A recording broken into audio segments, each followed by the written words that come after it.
Dehemer majne kerechne nigwa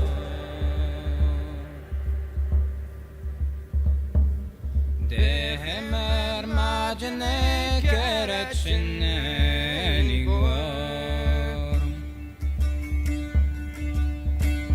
Adiola sakiana kamariana mugenio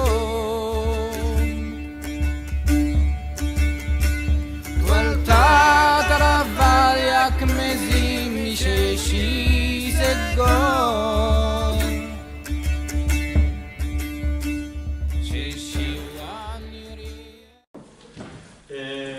Decir que feliz que ya es que me he perdido la cuenta, que es la tercera vez que viene sobre el empezó en 2015 y precisamente en este mismo escenario, en esta sala. Así que bueno, la verdad es que es preferible que hable él, feliz con vosotros. Bueno, somos todos tuyos. Buenas tardes. Pues sí, es la tercera vez que vengo aquí por petición del Pascual y ya me encuentro como en mi casa. La primera fue en 2015, la segunda en 2017 y esta es la tercera. Cuando Pascual me dijo el tema, las revoluciones liberales en Europa, Revolución Francesa, Española e Inglesa, me quedé un poco atónito porque estas son cosas que no suelen ser habituales en encuentros de esta naturaleza. Es un asunto que yo he trabajado mucho, pero en el pasado. Mis libros de hace 6-7 años los tratan, pero ya más recientemente pues había dejado estos asuntos a un lado.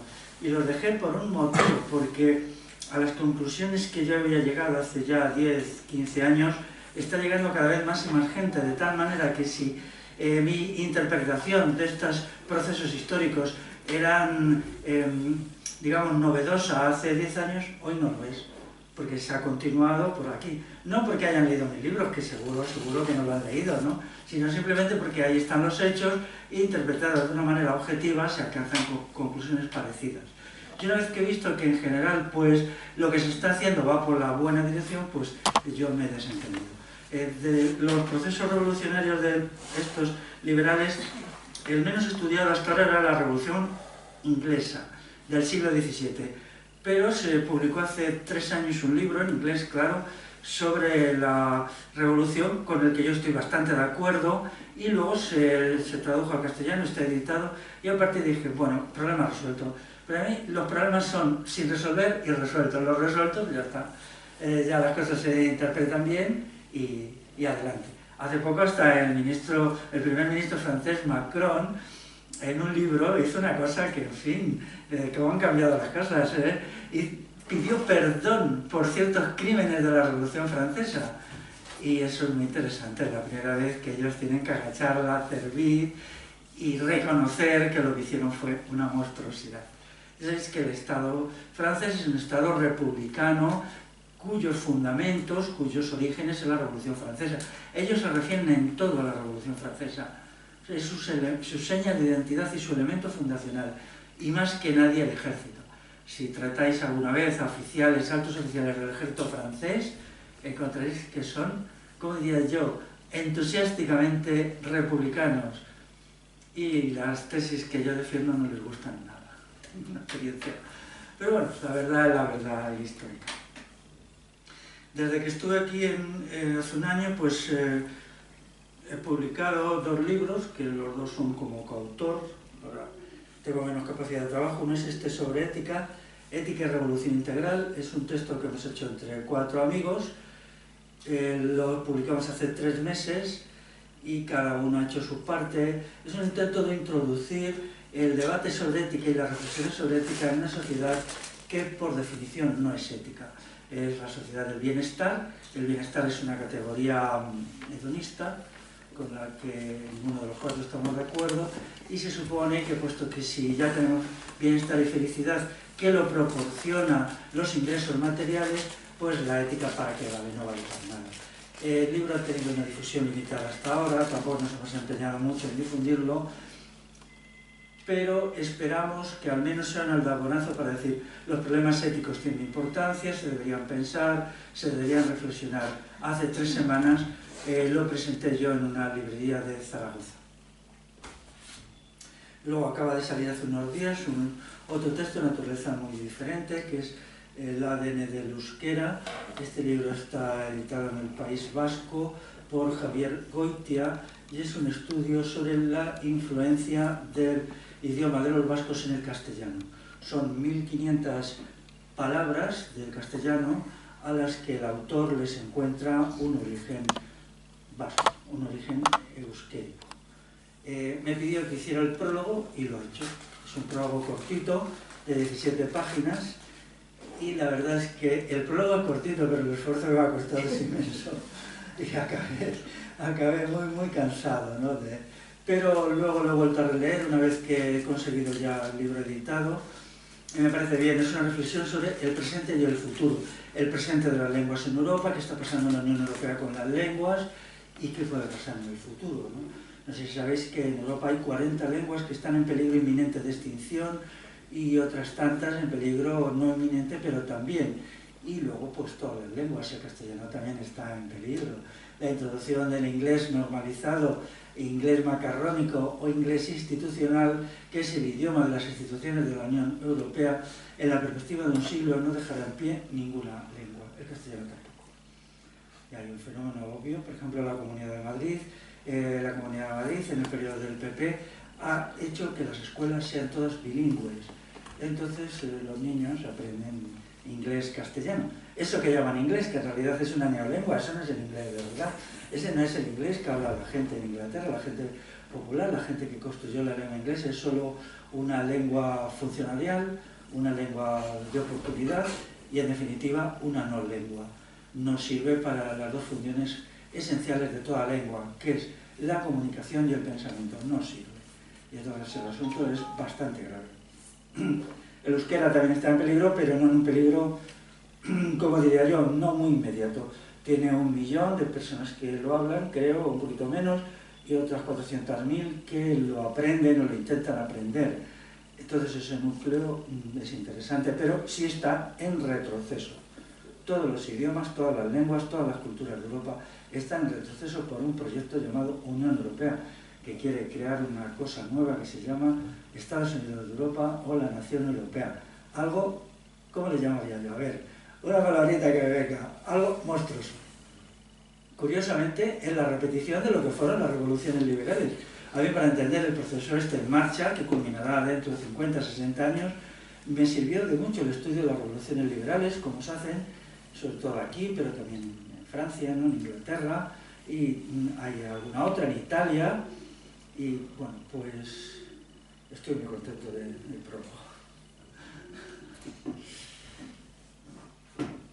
Hace 20 años, lo que eran las revoluciones, los cambios que había habido, sobre todo la Revolución Francesa, que era considerada como el ejemplo y el modelo de todo cambio, era un debate incesante. Más que un debate, era una afirmación de una interpretación. Había una interpretación, se repetía y se repetía y se repetía. Y los que no estábamos de acuerdo mucho, pues, lo teníamos que aguantar, ¿no? Todo esto ha sido volteado de una manera increíble en menos de 20 años. En 20 años, los que estábamos en minoría y un poco disidentes y descontentos, pues digamos que ahora tenemos muchísimo más que decir, y las últimas investigaciones y los últimos textos nos dan la razón. Eso es muy interesante, ¿no? Produce un alivio muy importante. A mí, sobre todo, lo que siempre me opuso a la Revolución Liberal Española, la podemos situar pues entre 1812, cuando se hace la Constitución de Cádiz, y 1889, cuando se hace el Código Civil. El Código Civil es muy importante, entre otras cosas, porque es donde se institucionaliza el régimen patriarcal. A la gente se la dice, es mentira que el régimen patriarcal refleja la opresión de los hombres sobre las mujeres. Bueno, jurídicamente el patriarcado es una ley, una normativa legal que se introduce en el Código Legal de 1889 y que lo introduce en unas cortes censitarias que solo eran formadas por el 4% de los varones, puesto que los varones hasta un año después no tuvieron derecho de voto. Es simplemente una reedición a las condiciones de España del Código Civil napoleónico de 1804, que es el que establece el patriarcado moderno. Por lo tanto, el patriarcado es una ley, una norma que se impone indistintamente igual a hombres y a mujeres. Toda la población está obligada a hacerlo.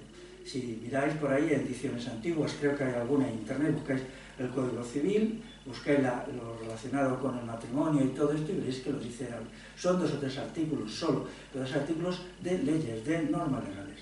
Están copiados del Napoleónico de 1804. Entonces a mí había una cosa que yo no podía tragar, ¿no? Por más que me dijera la libertad, el progreso y tal, que era lo del comunal. ¿Por qué había destruido la revolución liberal el comunal? Y ahí andaba yo siempre diciendo no, pero no tenía argumentos suficientes, no entendía bien qué había pasado, pero aquello, claro, me frenaba, porque de hecho, pues, el gran colapso de los bienes comunales y de las costumbres comunales sucede a partir de la revolución liberal, ¿no? Aquí ya hay una ley de 1813 de venta al comunal, o sea, el año siguiente, y luego la gran ley de 1855, o sea, que son todo el siglo XIX. A partir de la evaluación reevaluación del asunto, yo publiqué un texto en Pamplona, en una revista de Iglesia María, sobre el carlismo que se llama El pueblo y el carlismo, un ensayo de interpretación. Esto era un texto en una revista, luego lo metimos en el libro un artículo de una revista de historia, y este texto, que tiene ya 12 años, 14 años, ha suscitado entusiasmo por un lado y odio por otro. Entonces, durante 14 años ha sido un texto muy querido en aquellas zonas donde el carlismo fue importante, sobre todo en el País Vasco, que consideran que es la primera vez que no se les insulta y se les escupe porque sus abuelos y sus tatarabuelos fueron carlistas, pero también me ha suscitado mucha tensión con personas, digamos, de un talante fuertemente anticlerical y tal, cuando el carlismo no esencialmente es un fenómeno clerical, ¿no? Yo lo explico ahí, y hace solo 4 meses me escribió alguien de Navarra, me dijo, tengo un congreso, unas jornadas sobre historia de Navarra en el siglo XIX, y voy a hacer una intervención sobre carlismo, voy a seguir el guión tuyo en el texto del pueblo y el carlismo. Creo que, de la misma manera, la interpretación del carlismo que yo señalo aquí, ahora ya se impone. No porque la gente lea mi texto, tampoco eso es importante, yo no tengo ningún afán de protagonismo, sino por el peso de los hechos. Es decir, cuanto más se sabe de historia, pues entonces se va viendo que esta interpretación es mucho más verdadera que las interpretaciones crispadas de este liberalismo violento, doctrinario y, bueno, pues que siempre andaba con el sable en la mano, ¿no? Porque este liberalismo es ese, ¿no? También introduje 2 artículos muy interesantes para mí, sobre todo uno con una cronología muy precisa, sobre la Revolución Liberal Española, aquí en este libro, uno de ellos, porque creí que había que ofrecer una cronología completa, incluso desde antes de la Constitución de 1812, ya hay un intento anterior de 1788, me parece, estoy hablando de memoria, unos militares redactan una Constitución. Ya redactan una Constitución inspirándose en la Constitución americana de 1787. Entonces es el primer proyecto constitucional y lo hacen militares, atención a eso. Esto no se quedó como, digamos, como un borrador, no llegó a ser texto legal, pero luego aparece en la Constitución gaditana, ¿no? La Constitución de 1813. Pues aquí empiezo la cronología y la culmino con el gran momento de la revolución liberal, que es el franquismo, claro. Por más que les pese a algunos, el franquismo es el que crea la sociedad con que habían soñado los liberales. O sea, que culmina la destrucción del mundo rural, acultura a los diversos pueblos peninsulares de una manera radical. O sea, claro, como la revolución liberal fracasó en sus proyectos, aquí fracasó. En Francia triunfó. Ahí hay una diferencia enorme. Y en Inglaterra también triunfó, quizá más, aunque con procedimientos muy especiales, ¿no? Hay una excepción en las revoluciones liberales, que es la norteamericana, que es un poquito distinta. La Constitución de 1787, pues bueno, yo no la apoyo, pero estaba hecha con otros criterios. Daban mucho más énfasis a la ética, a los valores, y querían crear una sociedad de la libertad, y en alguna medida la crearon, ¿no? Sobre todo yo respeto y admiro mucho a un autor que es Thomas Jefferson. Thomas Jefferson es uno de los padres fundadores. Si alguien va a Estados Unidos y entra a cualquier sitio oficial, es fácil ver una fotografía suya. Ese es su lado malo, su cara negativa, en la medida que es creador de textos oficiales y de legislación del Estado, pero luego él tiene algunos textos privados, sobre todo cartas dirigidas a familiares, un texto que escribió él para un sobrino, para lecturas de un chico de 15 años, son muy interesantes.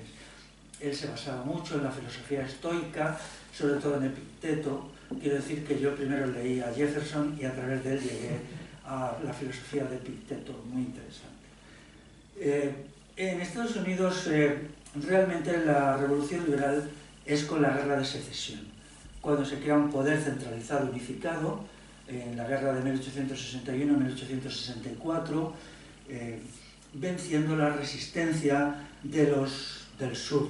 A los del sur se les ha presentado como unos esclavistas y bla bla bla bla, pero bueno, esto solo es una parte muy pequeña de la verdad, ¿eh? Lo que había en juego no era eso, eso es un fenómeno secundario. Los del norte lo que querían es crear un poder centralizado, unificado, donde hubiera un centro único y los estados no tuvieran poder. Eso es lo que desencadena la guerra. Y eso no era el pacto fundacional previo en la Constitución. Y luego después pasa un año y cuando ven que los del norte van perdiendo la guerra, se le ocurre a Lincoln sacar lo de los esclavos y tal, que fue un recurso a la desesperada para conseguir reclutar tropas negras con el fin de vencer a los del sur. Todos los acontecimientos históricos son de una complejidad enorme. Quien quiera vivir la historia con criterios simplistas se equivocará siempre. Y como el presente, porque el presente no es nada más que la historia del futuro. Lo que nosotros estamos viviendo hoy, que en nuestras vidas será historia dentro de 30 o 40 años, tendrá la misma complejidad. Las sociedades humanas tienen una característica que es la complejidad enorme. Y entonces esa complejidad aparece en todo. Y en esta guerra es así. Pero anteriormente, en Estados Unidos, me refiero a la guerra de secesión, era una sociedad que sí se planteó el problema de la libertad, tanto de la libertad individual como de la libertad colectiva, con verdadera eficacia y verdadera profundidad. Y yo entiendo que para futuras sociedades hay mucho que aprender de ahí, de la misma manera que creo que no hay nada o muy poco que aprender de la Revolución Francesa, que durante mucho tiempo ha sido el modelo a seguir. La Revolución Francesa en realidad tendría que llamarse Antirrevolución Francesa, Contrarrevolución Francesa. Bueno, los nombres están... sirve de modelo a la Revolución Rusa, bolchevique de 1917, bueno, con los efectos que a la lista están. Aquello acaba en un desastre, e incluso tienen que renunciar. La Unión Soviética se autodisuelve, implosiona desde dentro porque era insostenible. Eso indica hasta qué punto la locura de la Revolución Francesa llegó allí. No sé si os dais cuenta que en Francia también hay un momento, sobre todo con la caída de Napoleón, que las mentes pensantes se dan cuenta que se habían metido en una especie de locura, de violencia, de sangre, de imposición, de coacción, que es lo que es la Revolución Francesa, y echan un poquito marcha atrás, ¿no? Se hace un intento de hacer una marcha atrás, ¿no? Incluso hay un pequeño periodo de contrarrevolución, de restauración monárquica, y luego las cosas vuelven a las andadas. Es decir, pero ya en una situación más de considerar que tiene que haber algunas libertades, que los individuos no pueden ser completamente aplastados, completamente negados, no en función de un ideal, cayera la nación que se convertía en un aparato militar que le cortaba el cuello al que se resistía, así de claro. Y esto es lo que se hacía. O sea, el sistema era muy simple, estaba París, había un montón de tropas y se mandaban una serie de enviados a provincias que eran jefes militares, a veces eran verdaderos gángster y matones con un cuerpo de ejército. Entonces ellos iban haciendo todas las transformaciones que querían, de todo tipo. Desde matar a estos, eliminar el comunal, eliminar instituciones que podían ser centenarias, destruir pueblos enteros, poblaciones, y eso era. Y si se pasaba mucho, pues luego se les llamaba a París, se les convertía en cabeza de turcos, se les juzgaba y se decía, es que te has pasado matando gente, y entonces les mataban a ellos, pero lo que se pretendía era solo culpabilizarles de lo que habían hecho, porque obviamente ellos actuaban siempre por órdenes de París. Primero se les usaba para las matanzas, se les llamaba luego a París y se les exterminaba. Por el fin de decir, bueno, sí, a este hombre, este es el culpable, ya veis que le hemos castigado, sí, pero todas las medidas que él tomó, vosotros no lo habéis anulado. Luego, ¿en qué consiste la cosa? Una vez que ya las transformaciones están hechas, ¿no? Hay un elemento, ya que entro en la Revolución Francesa directamente, que ha erosionado muchísimo el asunto de la Revolución Francesa, que es lo de la Vendée.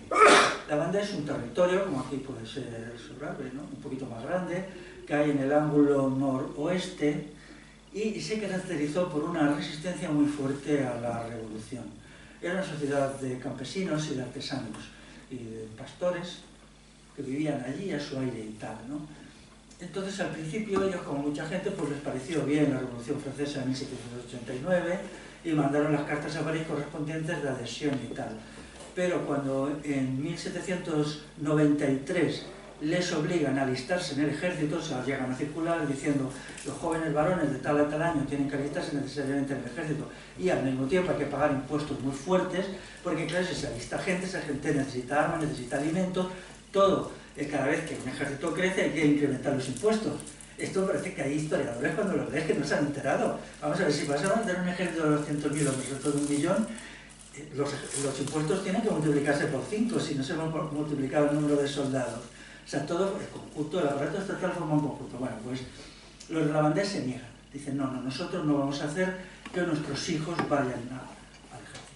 Porque no han ido nunca, porque antes de las revoluciones liberales los ejércitos se constituían por alistamiento voluntario. Es decir, se hacían unos sistemas y la gente se alistaba, firmaba un contrato con el rey por tanto tiempo, iba a ganar tanto, y el que quería iba y el que no, y aquí ya no, se llamaba quintas completas. Entonces, cuando llaman a quintas, toda la Vendée se suele decir, no van a ir. Entonces ya esto es una rebelión abierta, se niegan a pagar los impuestos extraordinarios que les pedían, y entonces París, como hacía siempre, manda un ejército a frente de unos oficiales republicanos que eran de lo más matones. Pero mira por dónde los vandeanos eran muy buenos, porque eran cazadores y tal, y les organizan una guerra de guerrilla que los deshace. Entonces París se ve perdido, ve que no puede controlar a aquella gente, que es un territorio relativamente pequeño, más o menos un poquito más pequeño que la provincia de Huesca. Y entonces son derrotados 3 o 4 veces y entonces toman una decisión que es el exterminio. Deciden exterminar a toda la población. Y entonces, pues nada, se ponen allí a matar gente, llegan a las aldeas, mataban a todos, hombres, mujeres, niños y tal, ¿no? Siempre con la idea de que eran contrarrevolucionarios, que eran monárquicos, que eran clericales, etc. Bla, bla, bla, todas las cositas que a ellos se les ocurrían, que eran mentiras porque no lo podían probar. Eran simplemente gente campesina que estaba en sus pueblos, que tenían unas tradiciones de autogobierno, que tenían mucho comunal y que no estaban dispuestos a meterse en todas las locuras que se les ocurrían a los señoritos de París. Y entonces la guerra llega a un momento que no puede, ¿no? Ya finalmente concentran muchos soldados allí y hacen una verdadera guerra de exterminio. Bueno, en la historia de Francia, Vendée era el horror. Todos los libros de historia insultaban a la Vendée, les decían que eran unos monstruos, tal. Pero, muy cuidadosamente, sitúan en muy pocos los muertos.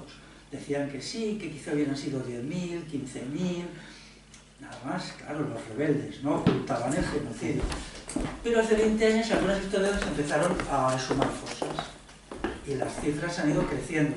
Los 10.000 o 20.000 que admitían los historiadores republicanos pronto se convirtieron en 100.000, pronto en 200.000, pronto en 300.000, y la última vez que yo miré este asunto, que hace ya 3 años que no lo estudio, llevan por 600.000. 600.000.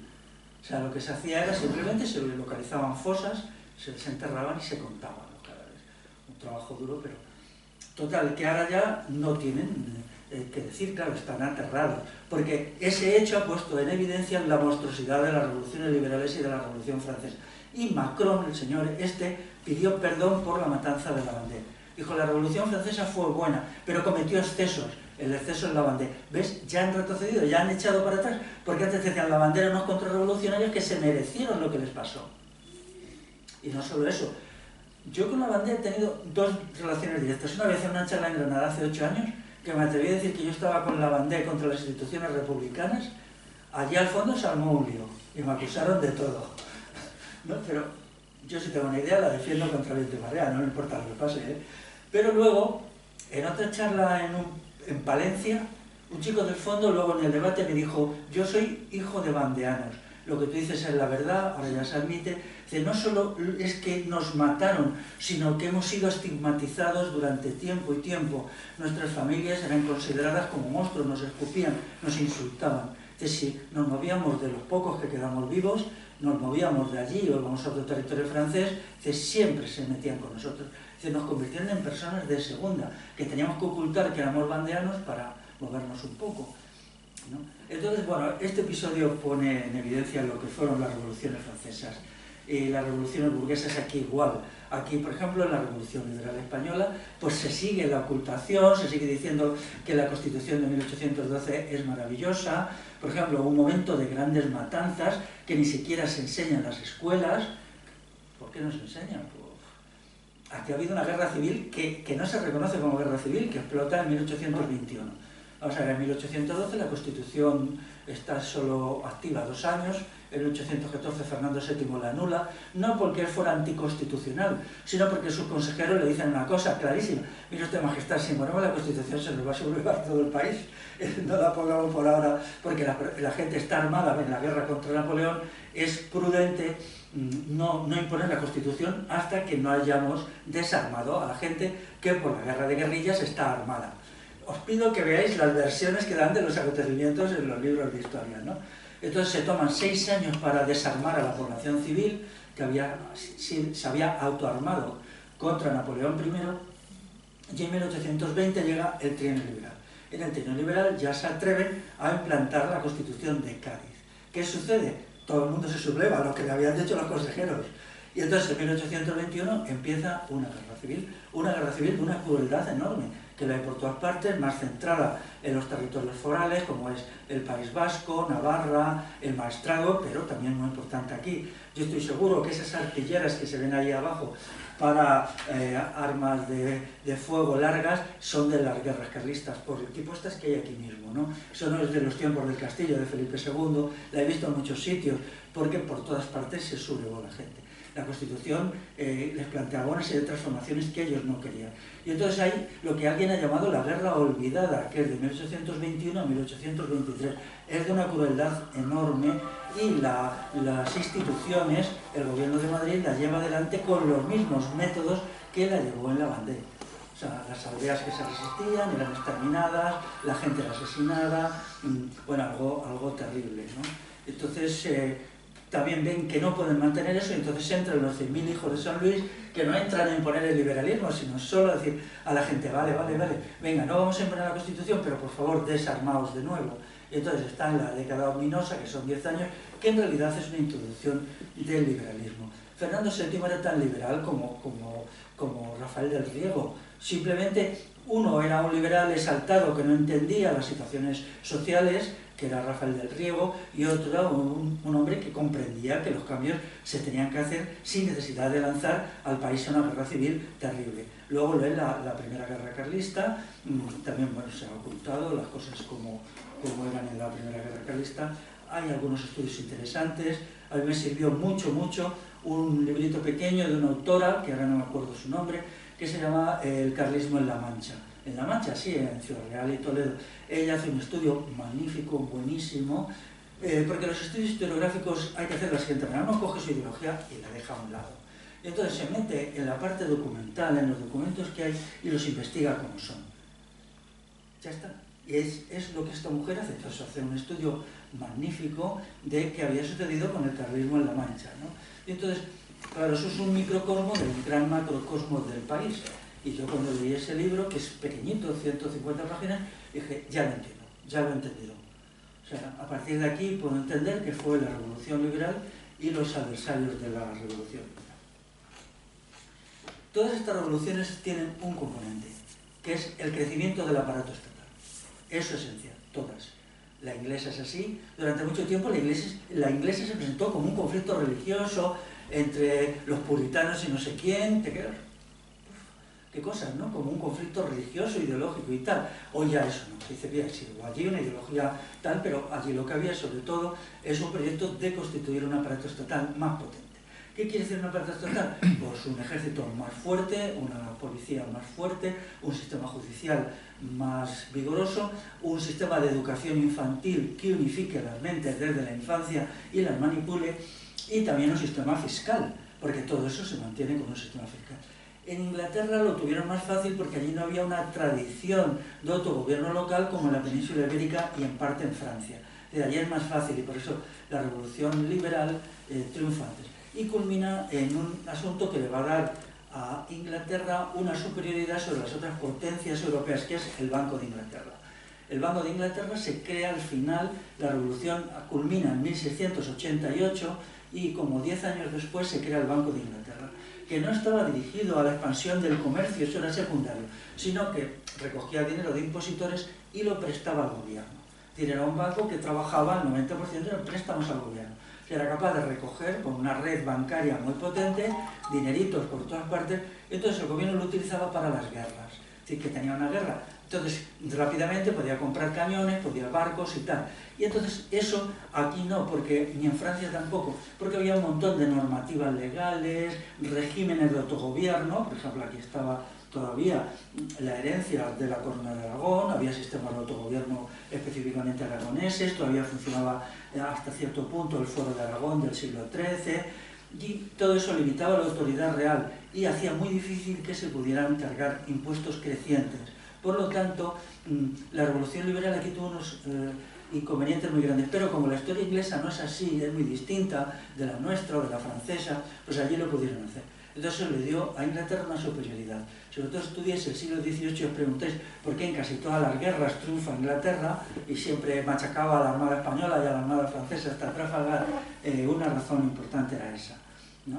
Incluso la famosa revolución industrial, que se ha dado una versión ridícula infantil. O sea, al parecer la revolución industrial se hizo para montar industrias, para que os proporcionara a la gente instrumentos, herramientas, sillas, mesas, material de consumo más barato. Qué buena la revolución industrial, que no. La revolución industrial sobre todo se hizo para hacer cañones. Había que hacer cañones para la flota inglesa. La flota inglesa consumía enormes cantidades de cañones. Cada barco podía llevar entre 90 y 120 cañones. Pero es que esos cañones se daban de sí y había que cambiarlos con mucha rapidez, ¿no?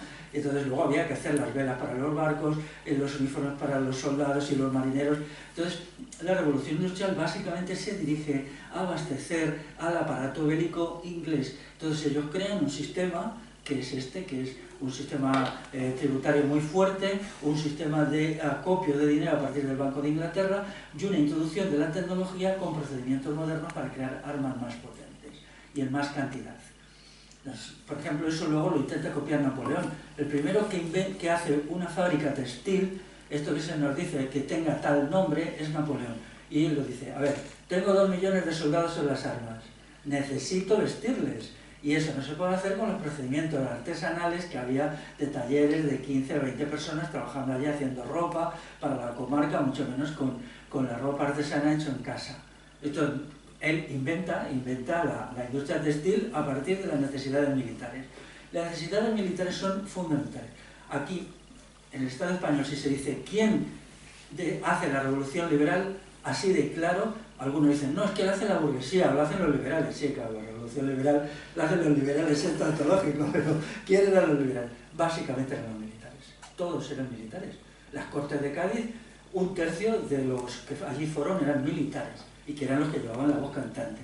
Luego había bastantes abogados, que también muchos trabajaban para el ejército, luego había un porcentaje de curas bastante alto, de sacerdotes, y luego había unos poquitos comerciantes y tal.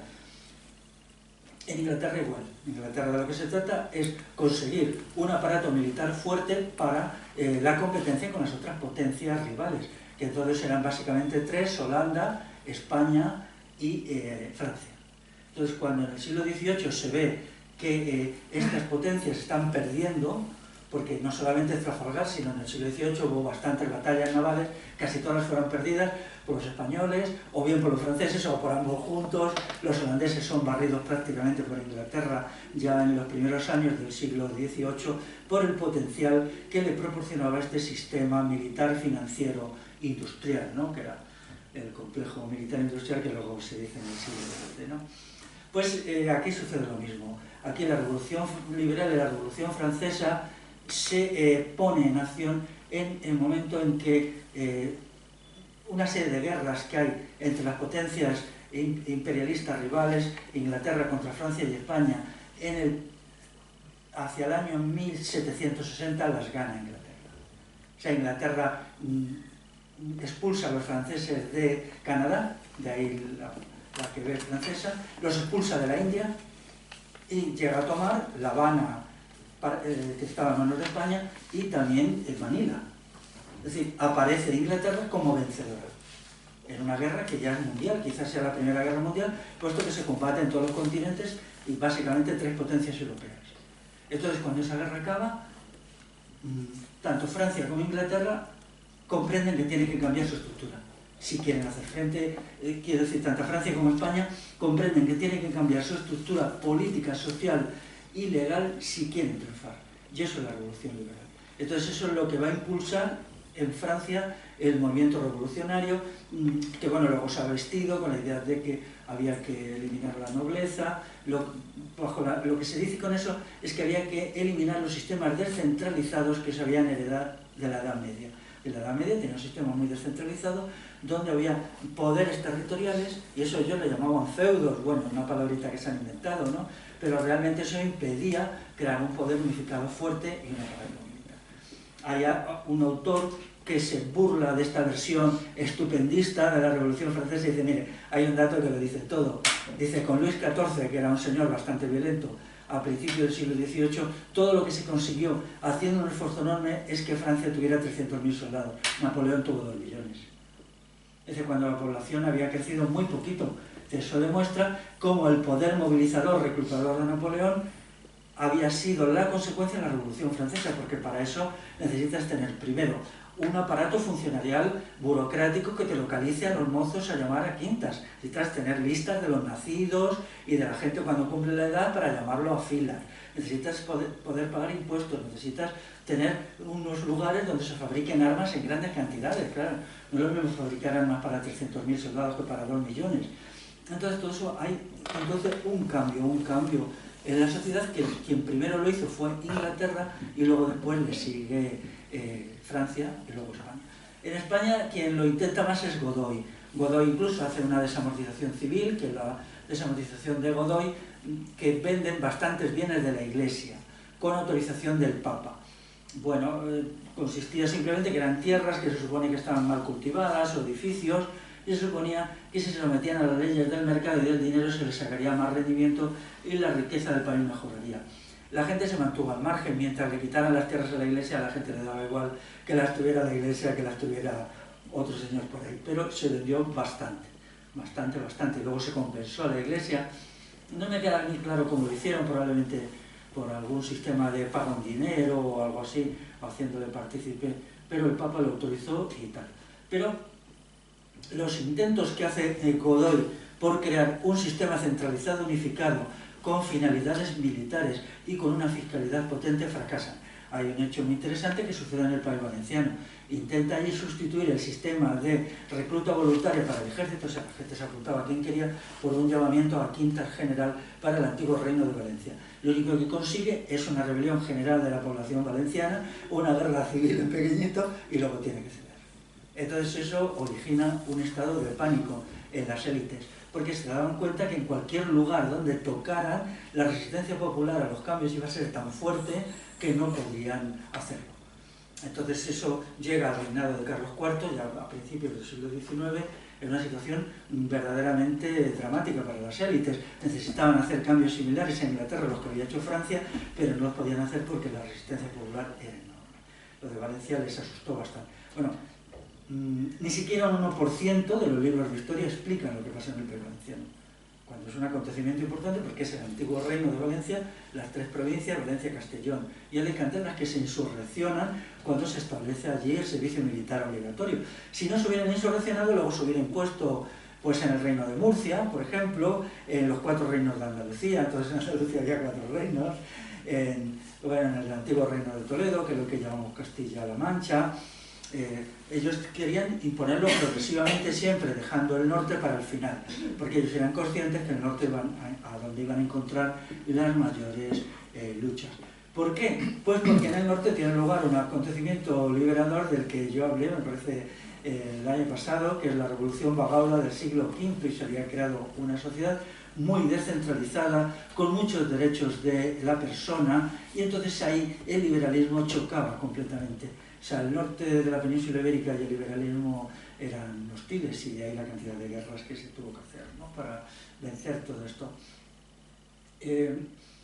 Claro, un elemento importante es la desarticulación del comunal. El comunal establecía sociedades de base municipal muy integradas, puesto que había un bien común, que era la mayoría del término, no solamente tierras, sino también bienes artesanales como molinos, fraguas, todo esto, pues la gestión de eso hacía que fueran comunidades humanas muy estables. Y eso, claro, el Estado no podía meter mano, porque siempre tenía un colectivo allí enfrente con el que chocaba. Por ejemplo, esas comunidades tan estables ofrecían muy poca recluta, es decir, ni se podía entrar ahí a poner el servicio militar obligatorio, pero cuando se iba incluso a la recluta voluntaria tampoco, porque la gente estaba muy integrada, la gente joven, y no se quería ir. Y a lo mejor te forzaban, mandabas un destacamento de soldados de 5 o 6 a reclutar en una zona. Yo he leído una historia muy divertida en la provincia de Toledo y consiguieron un recluta. Después de estar dando vueltas por los pueblos de Toledo, intentando que la gente se sumara al ejército, consiguieron un recluta, que no era el más listo del lugar, claro. Que tampoco le valía de mucho, entonces, pues claro, así las cosas, pues tuvieron que acudir a medidas extremas, ¿no? Otro alabonazo fue la derrota en Trafalgar. La derrota en Trafalgar es cuando Inglaterra se hace la potencia hegemónica mundial, es decir, cuando consigue que su flota triunfe. Y entonces eso le va a permitir la expansión industrial, porque es que todos explican los libros de una forma ridícula. ¿Por qué Inglaterra tiene una industria muy potente? Por ejemplo, porque una vez que la flota española fue en gran medida destruida, no toda, pero bueno, en Trafalgar no había sistema de protección de costas, y entonces la entrada por contrabando de mercancías inglesas era enorme, de tal manera que aquí Inglaterra tenía un mercado súper potente. Hubiera bastado solo con que hubiera habido una marina de guerra que protegiera las costas para que Inglaterra no se hubiera desarrollado tanto. Y eso, o sea, la marina inglesa es la que llevaba el comercio. Esta idea que hace Adam Smith en La riqueza de las naciones, de que el comercio es una cosa que surge ahí angelical y tal, mentira. O sea, Adam Smith era un chalán, ¿no?, de la intelectual, que él ignora un hecho decisivo cuando su libro, que es un libro de obligada estudio en todas las facultades de económicas, es de 1766, en esa época todo estaba muy claro, y él realmente escribió un libro que oculta las verdades más esenciales. Un libro que oculta la centralidad del ejército y de las marinas en el comercio y en la industria. Y él, bueno, a partir de ahí se ha creado toda una escuela de pensamiento, que es la escuela de pensamiento liberal o neoliberal, que lo oculta. Bueno, pues una vez que la derrota de Trafalgar tiene lugar, ya no quedaba más remedio que acudir a medidas extremas. Y entonces, porque ahí estaba muy claro lo que había sucedido. Claro, se podría hacer una conferencia de 10 horas, no lo voy a hacer, sobre por qué los ingleses ganan en Trafalgar, pero derrotan a una flota que era unida, la española y la francesa, ¿no?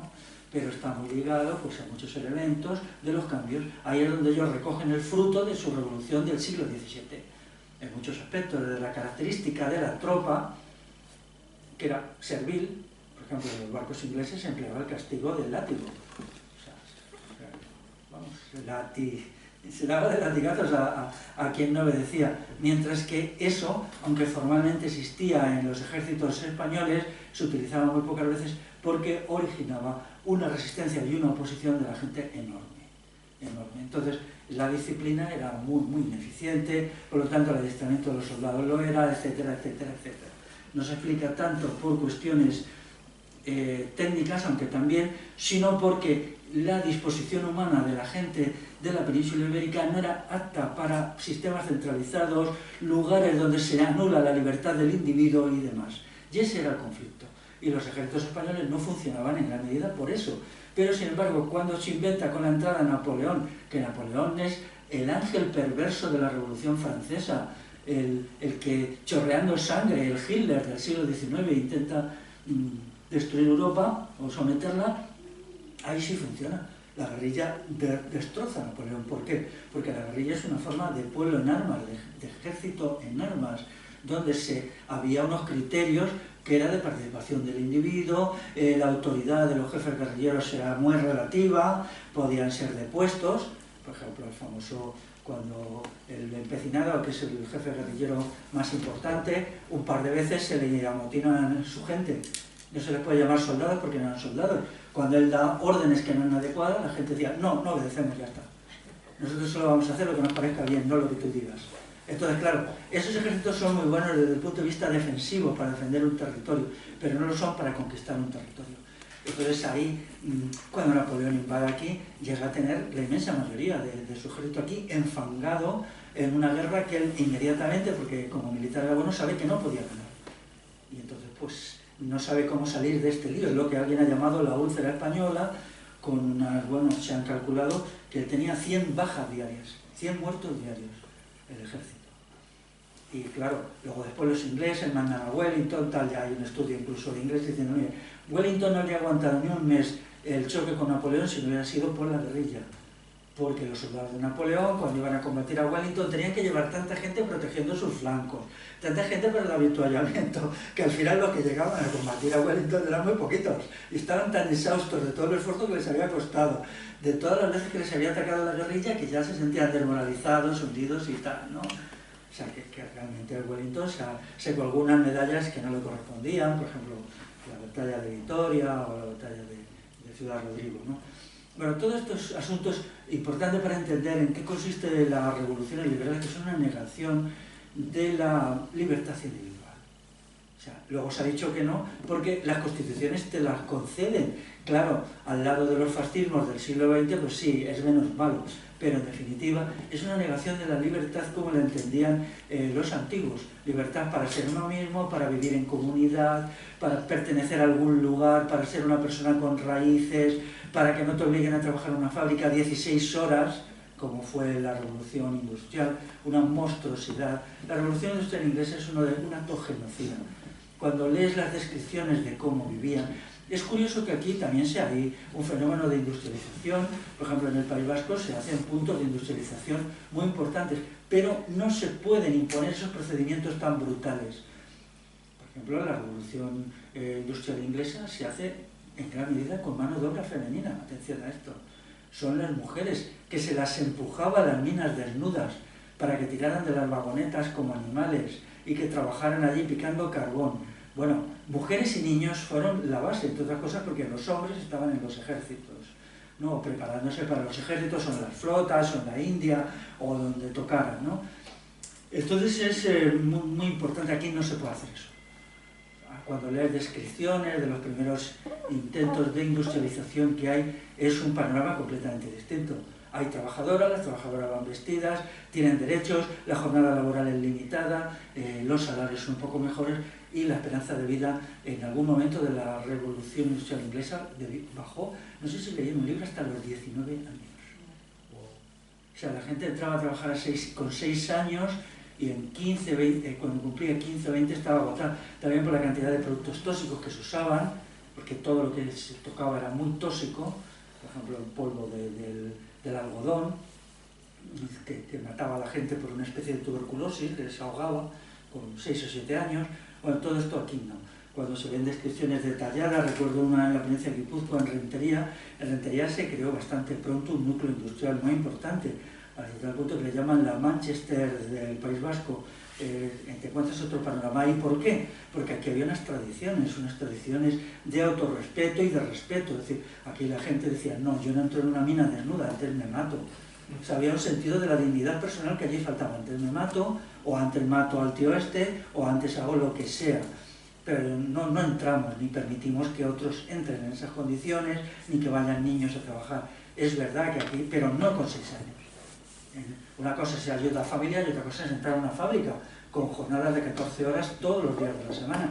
No había, era trabajar, a lo mejor algún día les dejaban para que se emborracharan, porque la revolución industrial inglesa se hizo con el alcohol. El alcohol, todos estaban borrachos porque era la única manera de soportar aquello. Entonces, cuando eso se presenta como un acto liberador, y hay que entenderlo en el contexto que se hace también de aculturación, cuando el individuo se le aparta de sus raíces, de su historia, de su cosmovisión y de sus valores morales, entonces se derrumba por dentro y ya admite cualquier cosa, que es lo que ahora está intentando hacer la Unión Europea. La Unión Europea está repitiendo el mismo fenómeno. Aquí la resistencia es enorme. Mira, eso se ve muy bien con los fueros de Vascongadas, del País Vasco, ¿no? Después de la Primera Guerra Carlista declaran su abolición, pero se asustan porque la gente no lo admite. Entonces los vuelven a reponer, luego los vuelven a quitar, y luego los vuelven a reponer, y luego los vuelven a quitar. Todo esto pasaba allí más, pero en todas partes, porque ellos no eran capaces de encontrar un apoyo social suficiente ni una fuerza que les permitiera abolir de una vez los fueros, por ejemplo, de Vizcaya o de Guipúzcoa. Entonces los ponían y los quitaban alternativamente. Y cuando ya dictan su abolición en el año 1876, que ya había llovido desde la Constitución de Cádiz, no consiguen abolirlos de todo y quedan una diputación foral, o sea, los abolen formalmente, pero dejan la diputación foral, la policía foral, un montón de cosas. Dejan, porque no podían quitarlos del todo. ¿Por qué? Porque la resistencia de la gente era enorme. Y de hecho, pues, vamos, todavía, por ejemplo, en Navarra, si vais allí, se llama gobierno foral, ¿no? O sea, se usa la palabra foral, ¿no? Entonces, claro, aquí hay un fracaso. Esa idea que se dice, la Revolución Española no se hace, claro, por suerte no se hace, ¿no? Eso luego nos salvó de cosas, ¿no? Los países que consiguieron aplastar a su población, meterla en las fábricas, crear ejércitos potentísimos y tal, tienen un hecho aterrador, la Primera Guerra Mundial. La Primera Guerra Mundial es una matanza. En Francia, el 27% de la población joven masculina muere en la guerra. Muere en la guerra. El 27%. 1 de cada 4. Chicos entre 18 y 26 años, de los llamados a filas. Pero los que volvieron, después de la experiencia aterradora de la guerra de las trincheras, no estaban bien de la cabeza. No estaban bien. Entonces crea una sociedad enferma. Lo que es Francia después de la Primera Guerra Mundial es una sociedad enferma y desquiciada, igual a Alemania, igual. Sin embargo, aquí el fracaso de la revolución liberal, el fracaso relativo, por desgracia, nos salva de participar en la Primera Guerra Mundial. Porque las estructuras eran tan débiles, el ejército era tan poco confiable, o sea, los oficiales sabían muy bien que no podían fiarse del ejército español. Eso explica otro hecho que, bueno, se han escrito libros muy gordos. Dicen, ¿por qué el ejército español tenía tantos oficiales y tan pocos soldados? Dicen, había, por cada 20 soldados había un oficial, cuando el ejército prusiano tenía un oficial por cada 300 soldados. Dices, pues elemental, porque necesitaban muchos oficiales para controlar a los soldados. O sea, porque los soldados eran insurgentes, porque los cuarteles eran un lugar de conflicto permanente. Eso es todo. Dicen, es que, claro, tenemos que rebajarlo, porque eso no es suficiente. Rebajarlo, ya verás tú lo que va a pasar. Lo que va a pasar es que la gente pues, se irá de los cuarteles, se volverá a su pueblo, o disparará contra los oficiales y tal. Entonces, este hecho, hoy esto no se admite. Lo digo yo y algún otro historiador más, pero es lo que se deduce de los hechos, ¿no? Y sin embargo ya veis que yo me declaro bastante seguidor de Jefferson, que es uno de los padres fundadores, porque la idea de libertad que él transmite es buena. Y si alguna vez tenéis tiempo y ganas, leeros, hay una buena traducción al castellano de sus obras, sobre todo sus textos sobre ética son muy interesantes. Jefferson era una persona muy valiosa.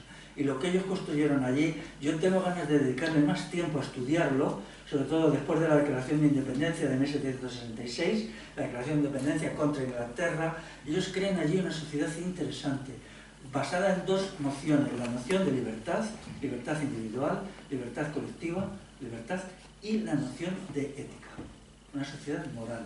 Y establecen una institución que hoy todavía existe, que es el armamento general del pueblo, eso de portar armas. El portar armas, que ahora dicen, no, es que hacen matanzas y tal. Bueno, vamos a ver, las matanzas las hacen, ¿quiénes hacen las armas o las personas?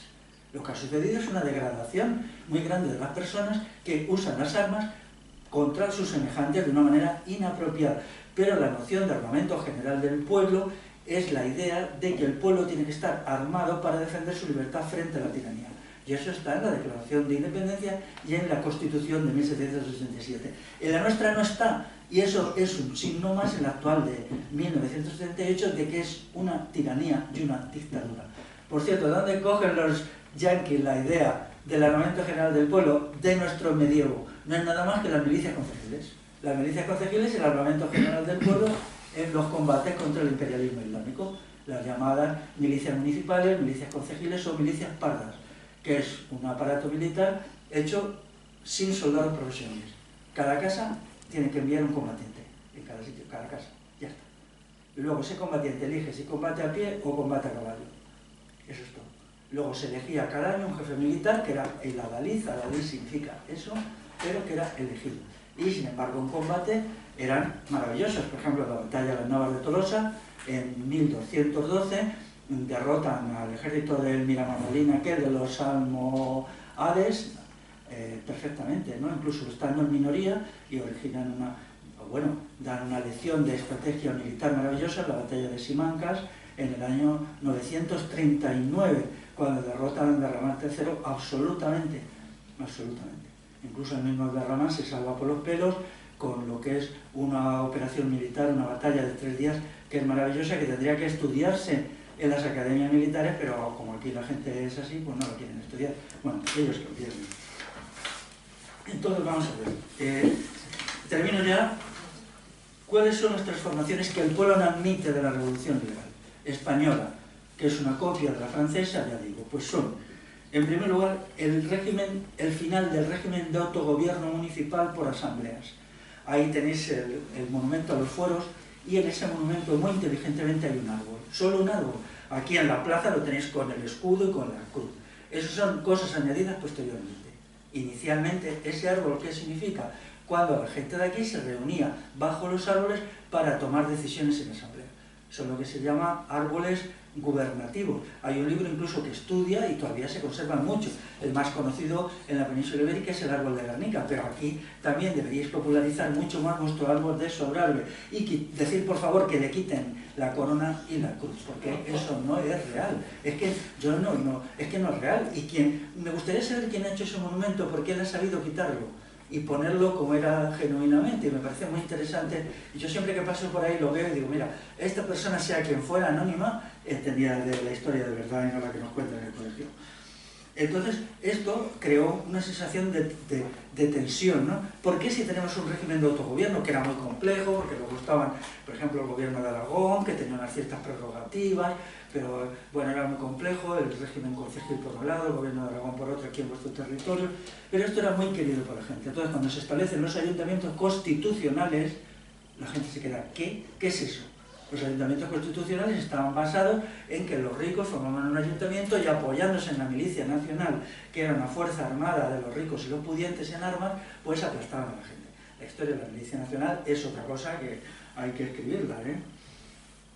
Luego está la destrucción del comunal. La gente de repente ve que se le venden tierras comunales, que donde siempre había tenido tierras para cultivar, puesto que en una parte de las tierras cultivadas ya no puede entrar, no puede meter el ganado, no puede sacar leña, no puede sacar madera, no puede sacar piedra para hacer las casas, no tiene derecho a una parcela para construir la casa a sus hijos, que antes era así, porque se consideraba que las tierras eran de todos. Entonces, cuando alguien decía, yo quiero construir una casa, vale, búscate un trozo de terreno y construyela. Solo tenía, ni siquiera... Todo esto, cuando alguien quería hacerlo en el concejo, no tenía que pedir autorización, porque se suponía que no podía pedir autorización para hacer algo que era su derecho. Solo se advertía, se decía, necesito sacar 300 troncos para hacer una casa. Vale. Solo era informativo, o tengo que hacer cal. Luego, por lo tanto, la calera aquella está reactivada, la tenemos que reactivar. Vale. O sea, solo era una información. Esto es cómo funcionaba. Bueno, la destrucción del comunal es catastrófico y lleva a la gente rural, que entonces era el 90% de la población, a la pobreza.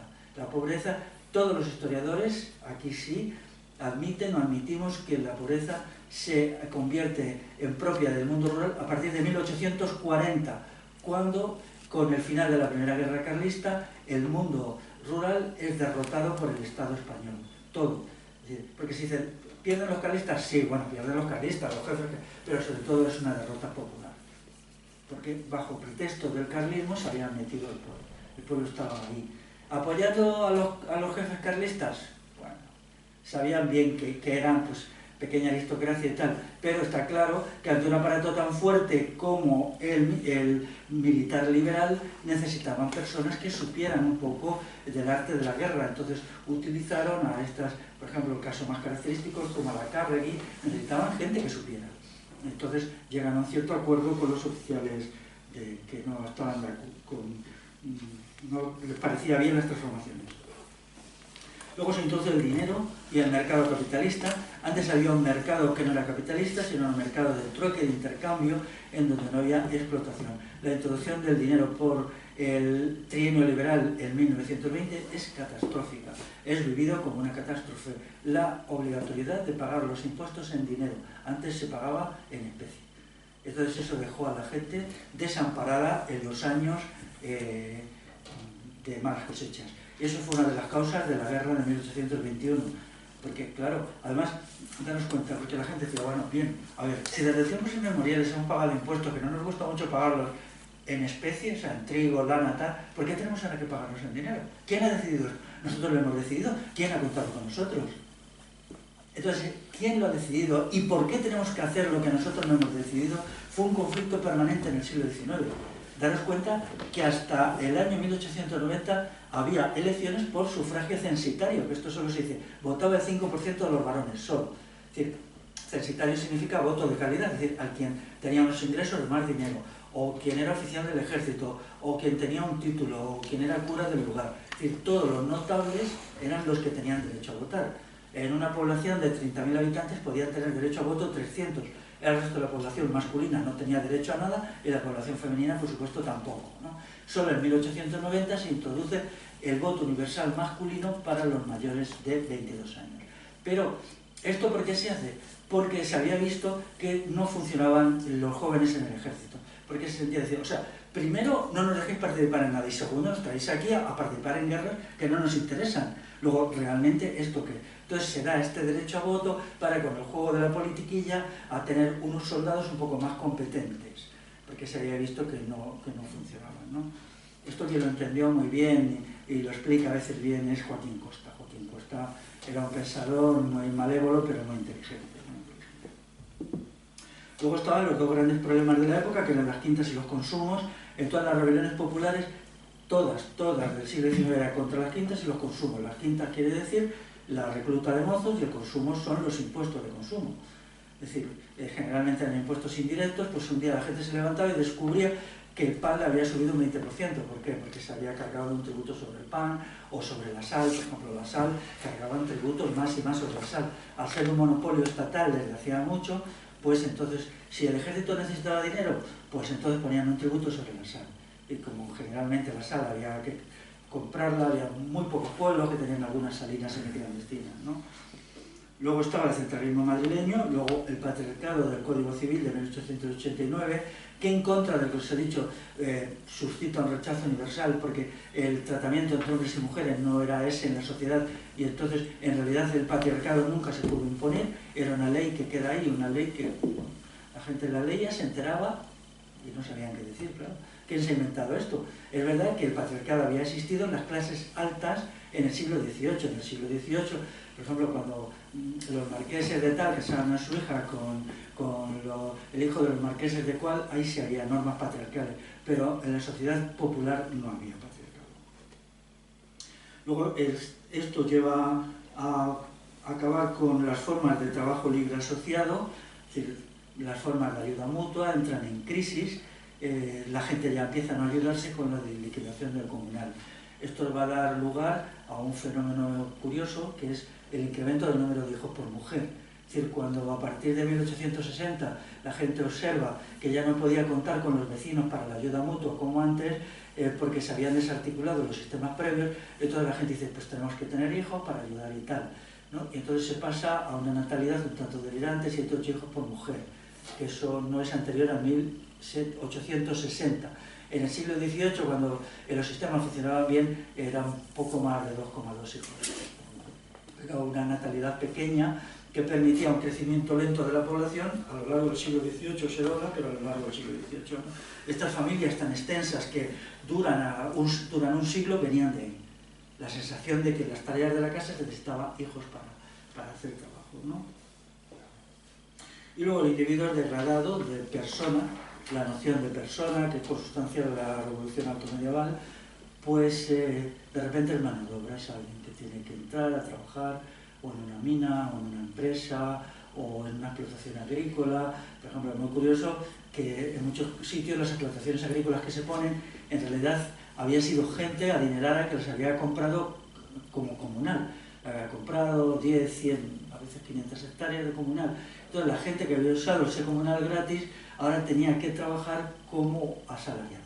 Entonces este cambio es ese, o también tierras muy buenas, fértiles, compraban 2 o 3 hectáreas y los contrataban como hortelanos. Entonces todos estos cambios hicieron que en la segunda mitad del siglo XIX la mentalidad se colapsó y la noción de persona es sustituida por otra nueva que es mano de obra. Antes no existía eso, primero porque la mano de obra asalariada era muy pequeña y porque los sistemas de ayuda mutua hacían que se ayudaran nosotros. Bueno, pues hay un vídeo mío que se llama La otra cara de la Pepa, si queréis verlo, que hicimos en 2011 para el 200 aniversario de la Constitución de Cádiz, que fue en 2012. Yo me encontré ahí como solo, ¿no? Diciendo las 4 verdades sobre la Revolución Liberal, y recuerdo especialmente cómo la gente de la izquierda pues, se lanzó a apoyar el liberalismo.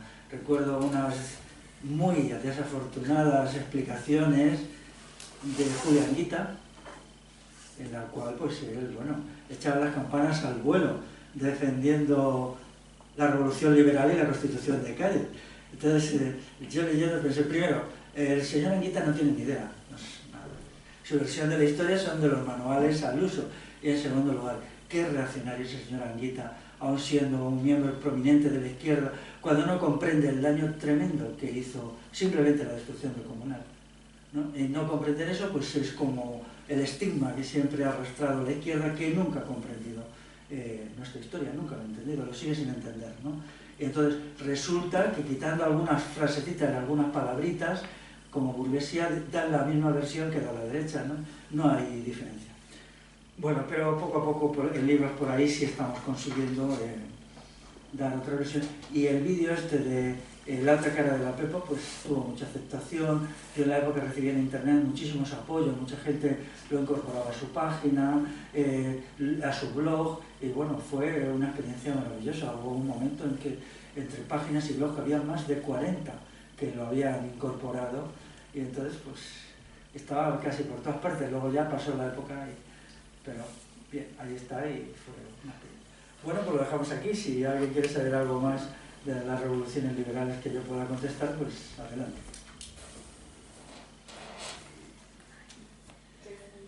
Sí, bien. Que no sé si, porque quizás sale un poco el tema, pero quería preguntarte por si la revolución liberal en Inglaterra está relacionada con el concepto cultural de los piratas y eso, con contrabando que hemos mencionado antes, o no tiene nada que ver y mezclado el tema.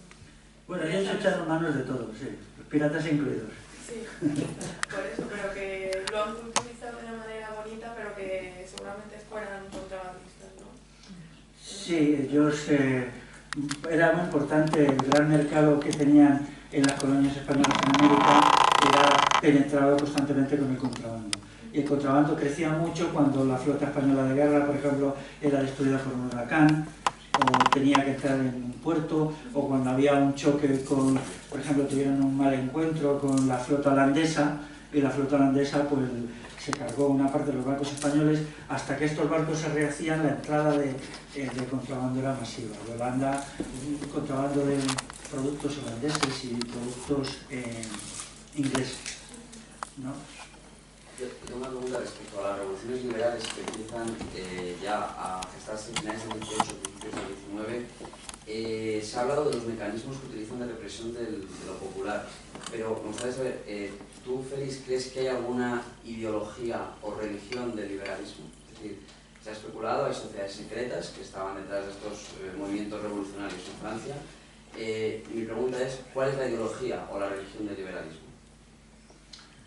Pues bueno, se va constituyendo, sobre todo la constituye la Revolución Francesa. Los textos más importantes, por ejemplo los discursos de Robespierre, son muy importantes, que él los recoge de autores hoy olvidados. Robespierre no era ninguna lumbrera tampoco, y lo recoge de la ideología. Por ejemplo, Adam Smith, te lo he citado, ¿no? Su libro, bueno, pues Adam Smith era muy listo, pero no tenía ni idea de cómo funcionaba la economía de su tiempo.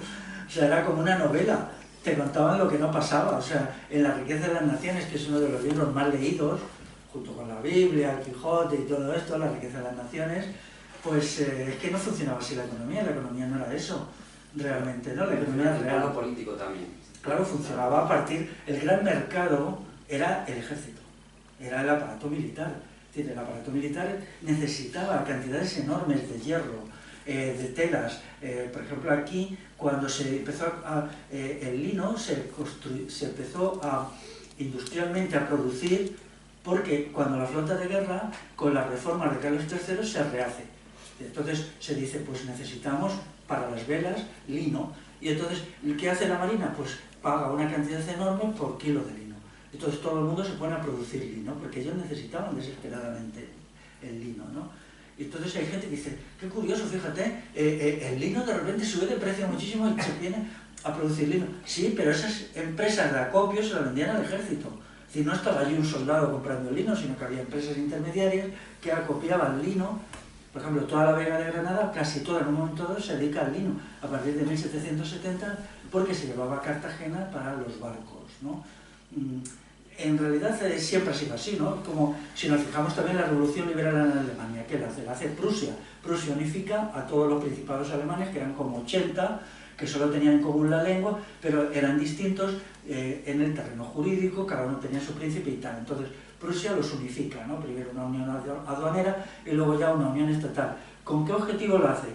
Pues su objetivo no era solamente tener un mercado más amplio, sino sobre todo ser una potencia que pudiera combatir a Rusia por un lado y a Francia por otro. Y entonces el militarismo prusiano es el que unifica a Alemania. Y no solamente con el fin de hacer negocios, porque los negocios se hacían básicamente con el ejército.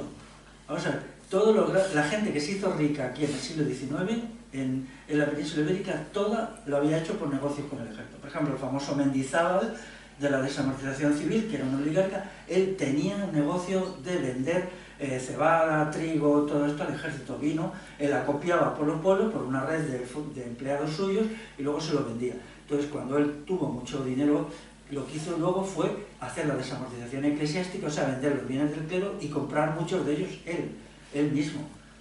O sea que, pero él no hubiera acopiado ese dinero porque en esas épocas la industria no se podía desarrollar mucho porque la gente era autosuficiente, tenían un arreglo en los pueblos, hacían sus tejidos, hacían sus casas, es decir, era muy difícil. Telas, sí, pero ¿quién las iba a comprar? A ver, ¿dónde estaba el mercado? La capacidad que tenían los pueblos de comprar telas fabricadas en una empresa eran muy pequeñas. No fue muy pequeña hasta 1880, sí, porque las hacían ellos, las hacían las mujeres de los pueblos, con el lino. Pero has hablado del liberalismo económico, pero yo, hablando de lo que entienden como el progreso social, me gustaría saber en qué ideologías se legitiman, porque, por ejemplo, has comentado las revoluciones francesas, pero en la Primavera de los Pueblos, 1848, y en la Primera Internacional, se habla de que ese liberalismo económico de la burguesía es algo ya que ellos mismos, los revolucionarios del progreso social, como lo dicen, ellos defienden que tiene que ir unido a un discurso ultrarracionalista, cartesiano, cientificista, es decir, ordenar la sociedad como si fueran números en matemáticas. Entonces me gustaría hablar no solo de economía, sino de qué visión tienen estos liberales, unidos al ejército o no, unidos a las academias o no, de la sociedad la sociedad como número, como estadística. Y ahí es cuando entramos en ideología, en religión, se deja a un lado las leyes naturales que iban unido a Dios, unido al arraigo de la tierra, de los pueblos y su relación con la tierra y con la espiritualidad, y ya se habla de ciencia, se habla de la sociedad de una manera científica. Entonces me gustaría saber qué entiendes tú como la ideología del liberalismo, no solo en el plano económico, que es lo que hoy en día todo el mundo entiende como liberal, neoliberal, laissez-faire, capitalismo, sino el liberalismo político unido a la sociedad, dirigido por estos unidores de guerras y de revoluciones. Pues había la ideología del racionalismo, efectivamente, ligada también al ejército, ¿no? Que los grandes estudiosos de las matemáticas, de la física y de la balística eran militares, todos. En el siglo XVIII aquí el gran centro de estudio de matemáticas y física fue la Marina, porque lo necesitaba, sus oficiales y lo estudiaban, ¿no? Entonces ahí se va creando una ideología del desarrollo tecnológico, que luego después se desarrolla como una concepción cientifista, la idea del progreso, de que cada vez vamos a mejor.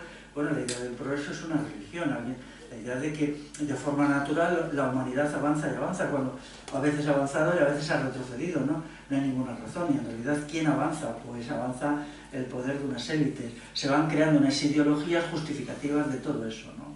La ideología de la ciencia también, que ahora pues está bastante en entredicho, ¿no? Puesto que cada vez hay incluso más científicos que ponen en duda que muchos de los argumentos cientifistas, incluso experimentalmente, tengan base, ¿no? Incluso se ha cuestionado a Newton, porque bueno, sus observaciones estaban retocadas.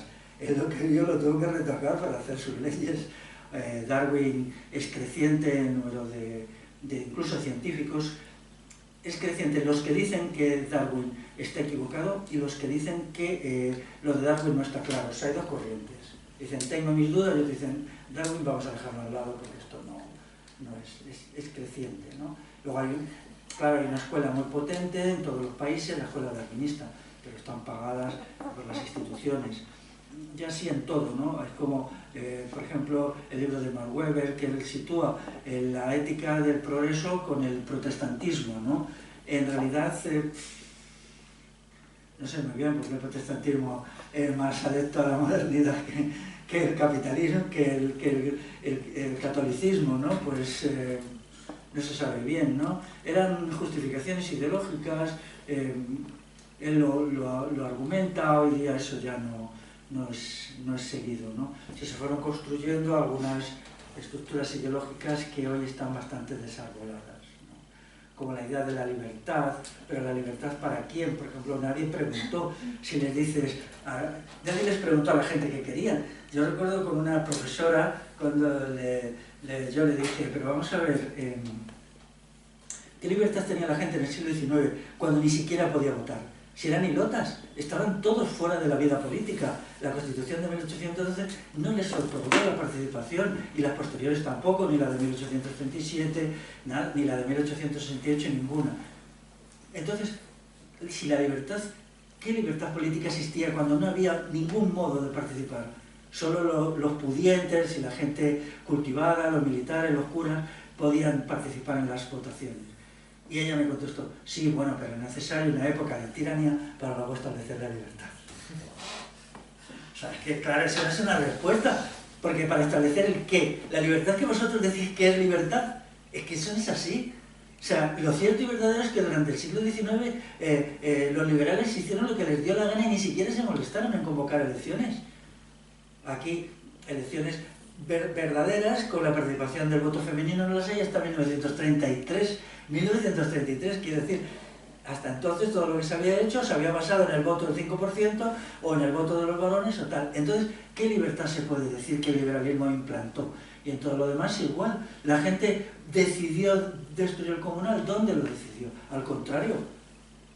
Todos los estudios de la época indican que la gente siempre, cuando se le hacía alguna consulta a los pueblos, que siempre había ahí algún magnánimo así, algún gran capitán que decía, vamos a consultar a los pueblos, decía, queremos que las cosas sigan como están, no queremos privatización de la tierra. Es verdad que había ya la tierra privatizada, incluso la gente, claro, tenía sus trozos de tierra, ¿no? El sistema comunal no es que toda la tierra fuera comunal, había bienes de las familias y bienes comunales, ¿eh? Eso es así, desde los orígenes del sistema. O sea, había una propiedad de las familias y luego una propiedad comunal. El comunal era relativo, no era todo. Y luego, con el paso de los siglos, pues había ido gente que había comprado un trocito aquí, una parcelita allí. Bueno, pero incluso cuando se les preguntaba en el siglo XIX, decían, no, nosotros no queremos que cambie el sistema. Porque sabían que el cambio iba contra ellos, claro. Dejaban de ser copropietarios, se convertían en nada. En alguien que decía, ¿y ahora qué hago yo? ¿No? Bueno, había cosas además súper perversas, ¿no? Como se metieron las telas de algodón, que no valían para a la gente, pues muy simple. Una vez que la gente no puede tener ganado, ovejas, en el comunal no podía hacer telas de lana. Entonces la industria catalana, con el algodón traído de América, empieza a introducir por el ferrocarril las telas de algodón. La gente no se adaptaba porque el algodón en un invierno crudo no hace lo mismo que la lana. La gente moría de pulmonía masivamente. Dicen, claro, es que eran tan pobres, morían de pulmonía, claro, porque vosotros les matabais con la ropa de muchas maneras. Realmente, una vez que los comunales se quedaron muy aislados, mucha población no podía tener. Entonces, claro, se creaba un sistema de expropiación a la gente de sus condiciones de existencia. Pierden el control sobre su ropa, ya no hacen su propia ropa, que antes tampoco era todo tan casero, puesto que había sastres de pueblo, había tejedores, había talleres, también había gente que le entregabas lana o lino y te hacía la tela, y luego le pagabas con trigo. No todo se hacía en casa, ese es otro mito, estaban los herreros que te hacían las herramientas, ¿no? Pero era una sociedad con la que la gente estaba bastante contenta. Una prueba de ello, el siglo XVIII es un siglo sin conflictos sociales, más allá de los que hay en 1766, y es porque de nuevo el Estado intenta intervenir y la gente se subleva y organiza las rebeliones de ese. Pues son las únicas, sin plagas, sin pestes y con una población que crece ni mucho ni poco, es decir, no era 10 hijos por mujer, pero tampoco como ahora 1,3 por mujer, sino situaba 2,2, 2,4, que era un crecimiento sostenido que hacía que la gente se sintiera muy a gusto porque podía tener hijos, nietos y tal, pero no demasiados. Sin embargo, todo eso se viene abajo en el siglo XIX. En el siglo XIX hay epidemias de tifus, de cólera, porque se introducían cambios. Por ejemplo, la emergencia, si es que son cosas que son indignantes, de la malaria. Te llegan y te dicen, es que había malaria. Claro, pero ¿quién metió la malaria? ¿Por qué se metió la malaria? ¿Había malaria en Castilla y en Aragón en el siglo XV? No. La malaria es un fenómeno de la segunda mitad del siglo XVIII. ¿Por qué? La malaria estaba confinada en lo que hoy es Almería, en ciertos territorios de ahí, del sureste, ¿no? Y de repente, ¡fum!, ataca toda la península y se convierte en una enfermedad muy grave, ya sabéis, transmitida por los mosquitos. ¿Cómo fue? Pues las ya grandes cortas de árboles que se hacen en la segunda mitad del siglo XVIII para relanzar la marina de guerra para los conflictos con Inglaterra, hacen que se produzcan fenómenos erosivos muy fuertes, los montes se vienen abajo cuando están sin árboles. Entonces, muchos arroyos se colapsan porque se llenan de residuos, de tierra, de piedras y tal. Y entonces, en la circulación superficial de las aguas ya no es como antes, se crean muchos charcos que no se eliminan en verano. Y entonces, los mosquitos suben inmediatamente de charco en charco, pasan de ahí a Almería, de Almería a Murcia, de Murcia a Albacete, de Albacete a Cuenca, y entonces de repente te dicen esto de ojo. En tal pueblo, la primera descripción de la malaria, que era conocida por los médicos, porque sí había malaria en América, la gente que iba allí, dice, es el año tal. Explica por qué no. Claro, porque toda la dislocación del sistema de bosque origina una destrucción de las corrientes superficiales de agua. Por ejemplo, en la época también de las inundaciones, llegas a un pueblo, te dan una historia del pueblo, te dicen, en 1823 este pueblo se inundó. Y llegó el agua hasta aquí, te llegan a casa y dices, mira, mi tatarabuelo puso ahí esa raya, yo eso lo he visto, pueblos. Y dices, a ver, déjame una historia de este pueblo. Aquí no hubo inundaciones en el siglo XVIII, no las hubo en el XVII, no las hubo en el XVI. ¿Por qué? Porque en el siglo XIX había inundaciones, porque, claro, cortas el arbolado de una zona, viene una tormenta fuerte y eso corre, los árboles paran el agua y se empapan, ¿no? Está el fenómeno del tifus también, o sea, los manantiales se contaminaban, claro, si estaban en verano, sobre todo superficialmente, si ya las aguas no se tomaban de manantial, pues había tifus, hubo también paludismo, hubo muchas enfermedades. Claro, ante eso también la sensación que tenía la gente era un poco apocalíptica y tenían muchos hijos para decir, bueno, es que hay tantas cosas raras ahora que vamos a tener 10 hijos para que sobrevivan 6. Y luego dicen, es que hay textos indignantes realmente, dicen, es que antes la esperanza de vida media era 28 años. ¿Sí? ¿Dónde? A ver, ¿en qué textos eso es verdad? ¿Y cuánto es antes? Porque ha habido muchos antes. Un antes es el siglo XVIII y un antes es el siglo XIX. O sea, hay variaciones. No podemos meter todo el pasado en el mismo saco. Bueno, pues en realidad estos asuntos esperemos que alguna vez se cuente con objetividad, se explique cómo sucedió el porqué y tengamos capacidad de entender nuestro pasado inmediato de una manera más objetiva de ahora, que no la tenemos.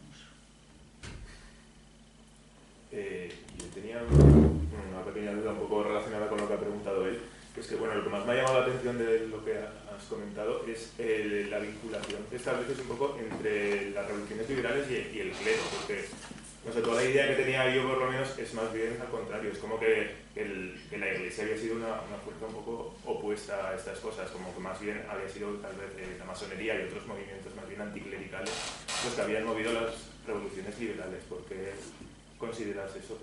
No me cuadra con lo que dices. Bueno, la masonería no necesariamente era anticatólica, ¿eh? Es verdad que la masonería aquí tuvo una importancia, por ejemplo, Rafael del Río era masón, muchos oficiales del ejército eran masones, pero la masonería más bien un club, una asociación donde estaban, otros no lo eran, algunos masones luego, por ejemplo, Queipo del Llano, que era masón, él colaboraba intensamente con Franco, que Cabanellas, que preside la Junta Militar franquista, era un masón muy importante. Es decir, la masonería no determinaba una afiliación, hubo muchos, en la guerra civil, hubo muchos militares masones con Franco y otros con la República, ¿no? La masonería se le ha exagerado la influencia, entiendo yo, ¿sabes? Que es verdad que había clubes masónicos, pero en esos clubes se debatía lo que eran las necesidades determinadas por la situación económica, política, estratégica, conflicto entre superpotencias, ¿no? La Iglesia Católica, hoy eso está claro, aquí hay un anticlericalismo residual muy fuerte que no tiene razón de ser, y ya ahora se ha estudiado, ¿no? Por ejemplo, el cardenal de Borbón, que era don Luis de Borbón, él era el jefe supremo de la Iglesia Católica, que era de la familia Borbón, pero no directamente de la rama dinástica, sino de otra rama. Podemos decir que era como primo segundo del rey o primo tercero, ¿no?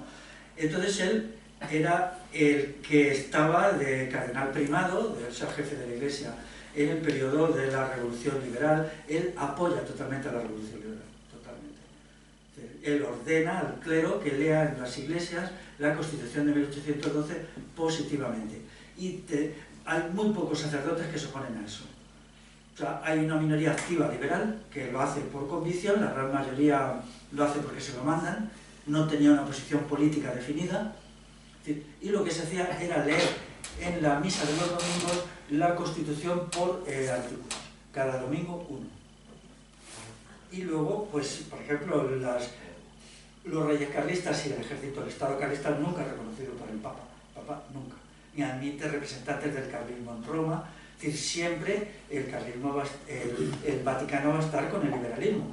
El tratado entre el Estado español en 1852 se mantiene siempre. La última guerra carlista, la de 1872-1876, sobre todo en Vasconia, el carlismo construye un Estado y se mantiene, cobra impuestos, incluso crea una universidad y tal. Nunca el papado admite eso, ¿no? Porque el papado no eran unos locos, no estaban tontos, fuera lo que fuera, pero ellos comprendían que el dominio que proporcionaba sobre la población el liberalismo era mucho mayor que el del viejo régimen, que era un instrumento más potente. Entonces, ellos con ciertas reservas, sí. No, claro, había un ala en el liberalismo muy anticlerical, pero también había un ala muy clerical, ¿eh? Aquí los Espartero y tal, el general Espartero, que quizá como se decía entonces, el espadón liberal más tremendo del siglo XIX, él nunca tuvo ningún problema con la Iglesia, fueran cuales fueran sus convicciones religiosas. Y con respecto a lo que ha comentado el compañero, tiene toda la lógica lo que tú dices, Félix, de la Iglesia Católica, porque la Iglesia Católica de alguna manera es la continuación del Imperio Romano por otras vías. No tiene que ver con ese cristianismo primitivo, alto medieval, fusionado con la tradición celta, que tenemos el ejemplo del movimiento cátaro en el sur de Francia, precisamente en Montsegur y en el norte de Cataluña y en algunas partes de los Pirineos. Por otro lado, lo de que la masonería es una cosa más científica, yo ahí discrepo contigo, Félix, porque en los determinados textos se habla de una nostalgia muy grande al Imperio Romano, no a la República, al Imperio, y a la Grecia gnóstica y sobre todo al Antiguo Egipto y a Babilonia y a la sociedad persa, que eran sociedades muy esclavistas, donde la dignidad de la persona no se tenía en cuenta y era todo relegado al orden sacerdotal, a la jerarquía, a la cadena de mando, que ya los griegos, tú bien lo sabes, critican esa sociedad persa precisamente por no tener en cuenta tanto al individuo. Entonces, estaría bien hablar de que no era solamente un club al estilo victoriano o británico que se reúne, sino que hay un trasfondo y una nostalgia de Babilonia y de la sociedad egipcia. Y me parecería relevante tratar eso también. Bueno, yo es que la cuestión de la masonería no lo he estudiado, lo digo. Me he basado más bien en documentos, en textos legales, en la Constitución de 1812 muy a fondo, que es bastante pesada de leer. Yo siempre me río cuando la estudiaba y decía, pobre gente allí teniendo que escuchar esto día tras día en la iglesia, ¿no? Que está escrita en un estilo leuleyo muy complicado, ¿no? Pero, por ejemplo, la revolución, y la Iglesia Católica apoyó la industrialización. En Cataluña era habitual que en las fábricas, cuando se creaban las grandes fábricas de la segunda mitad del siglo XIX, había una bendición de la primera piedra a cargo de, a veces los obispos y a veces incluso toda una plana, la plana mayor. Hay incluso fotografías de la época en que se ve bendiciendo la primera piedra de la iglesia tal. Es decir, la creencia en que la iglesia se oponía a la industrialización no tiene ninguna base. En el País Vasco igual. En el País Vasco, por ejemplo, un partido tan clerical como el Partido Nacionalista Vasco fue siempre ferozmente industrialista, ferozmente. O sea, hay alguien por ahí que dice, lo que decían los vascos el PNV es que trabajaran, y ahorraran, nada más. ¿No? Y luego fueran a misa los domingos, eso es tres cosas. Trabajar, ahorrar y ir a misa los domingos. Y trabajar se entiende en fábricas. O sea, porque, en contra de lo que se ha dicho, porque aquí se han dicho muchas cosas que no tenían base, ¿no?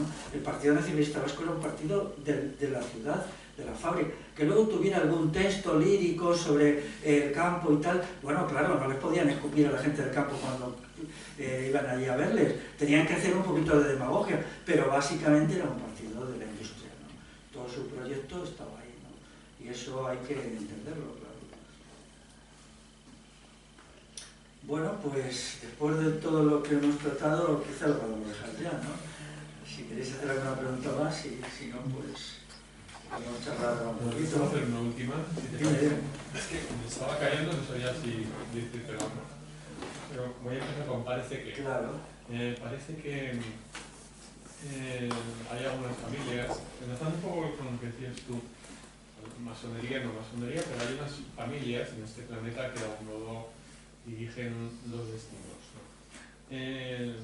Por ejemplo, la familia Rothschild, que es muy conocida, la creación del Banco de Inglaterra, parece que es obra suya. Que controlan el Vaticano desde 1823. Parece que controlan el Vaticano, parece que la Revolución Americana también tiene que ver con ellos, parece que en la Primera Guerra Mundial financiaban tanto a Francia como a Alemania, parece que en la Segunda Guerra Mundial financiaban tanto a Alemania como al resto de los países, Francia e Inglaterra, y que parece que, bueno, sí que es cierto, no se coincidió con tu línea, que quieren establecer un sistema totalitario que es el final para controlar a todo el mundo. Y sobre todo había que echar a la gente del campo, porque la gente del campo estaba feliz, no podía ser. Bueno, simplemente quería hacer este comentario, a ver qué opinabas. Sí, bueno, el aparato de poder real en todos los países es el cuerpo de oficiales. El cuerpo de oficiales, en el pasado y hoy, pues es una institución colectiva formada por muchas docenas de miles de personas. Por ejemplo, en Alemania pues son los que van a apoyar a Bismarck, ¿no? Bismarck significa Alemania, desde 1870. ¿Quién es Bismarck? Bismarck es un alto jefe militar que seguirá el cuerpo de oficiales. Y esta gente no solamente se adiestra militarmente, estratégica y táctica, sino también debaten en encuentros que ellos tienen constantemente los problemas políticos, culturales, sociales. Las decisiones que se toman en el cuerpo de oficiales son fundamentales. Por ejemplo, la guerra civil, el ir a la guerra civil, se toma en una reunión de altos oficiales que celebra con Franco en Madrid en marzo de 1936. Entonces se reúnen allí altos oficiales vestidos de paisano en un piso y entonces se evalúa la situación, qué está pasando, qué no está pasando, y establecen las condiciones. Dicen, si esto sigue así, tal, ¿no?